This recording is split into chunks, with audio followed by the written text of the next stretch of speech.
adik-adik.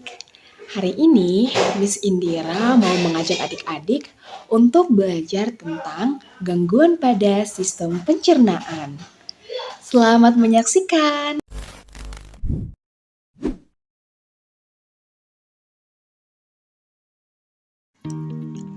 Adik-adik, apakah kalian pernah mengalami perut melilit atau mual?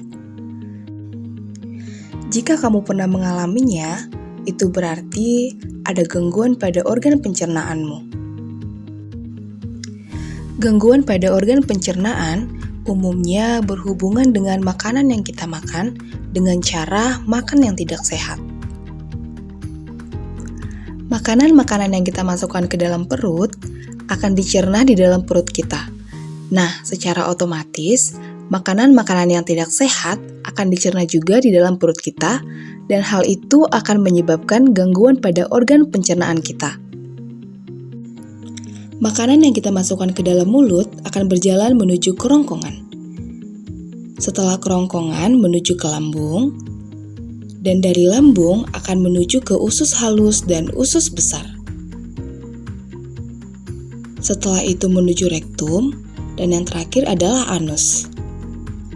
Nah, adik-adik, ketika makanan telah sampai ke anus, maka kita akan merasa sakit perut dan ingin buang air besar. Nah, coba bayangkan, jika makanan-makanan tidak sehat ini diolah di dalam sistem pencernaan kita. Bukankah hal itu akan menyebabkan gangguan pada sistem pencernaan kita? Makanan manis, makanan pedas, dan makanan yang tidak bersih merupakan makanan yang sangat dihindari oleh sistem pencernaan. Maka dari itu, adik-adik harus menghindari makanan itu ya. Inilah beberapa penyebab gangguan pada organ pencernaan.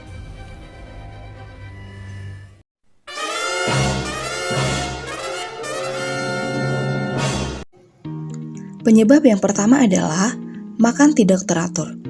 Yang kedua, mengkonsumsi makanan dan minuman yang tidak bersih. Yang ketiga, mengkonsumsi makanan yang telah basi. Dan yang terakhir, kurang mengkonsumsi makanan yang berserat.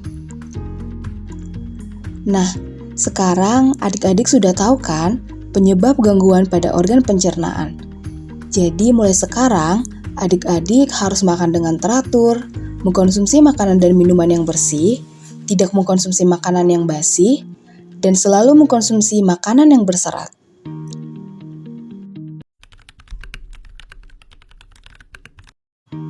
Nah, sekarang kita akan membahas tentang gangguan organ pencernaan.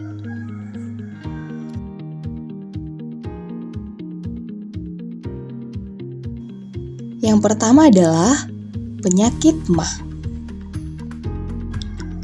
MAH adalah penyakit nyeri yang berasal dari lambung. Penyebab MAH adalah pola makan yang tidak teratur, luka pada lapisan lambung, infeksi bakteri, dan stres. Gejalanya adalah perut perih, mual, dan kembung. Cara mengatasi MAH dilakukan dengan cara minum obat sesuai resep dokter dan makan secara teratur. Yang kedua, apendisitis. Apendisitis adalah peradangan yang terjadi pada usus buntu karena infeksi.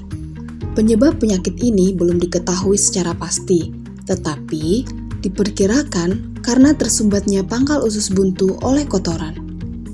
Gejalanya adalah sakit di perut sebelah kanan bawah, penderita juga mengalami demam dan hilang nafsu makan. Pengobatan penyakit ini adalah melalui operasi pengangkatan usus buntu. Selanjutnya adalah sembelit. Sembelit merupakan penyakit sulit buang air besar. Penyebabnya adalah kurang mengkonsumsi makanan berserat dan pola makan yang kurang baik. Gejalanya adalah sakit perut, merasa tidak tuntas setelah buang air besar, feses keras dan menggumpal. Pengobatan sembelit dilakukan dengan mengubah pola makan, yaitu dengan meningkatkan konsumsi makanan berserat seperti sayur dan juga buah. Selanjutnya adalah tifus. Tifus merupakan penyakit peradangan pada usus halus. Penyakit ini disebabkan oleh infeksi bakteri yang menyebar melalui makanan dan minuman yang terkontaminasi.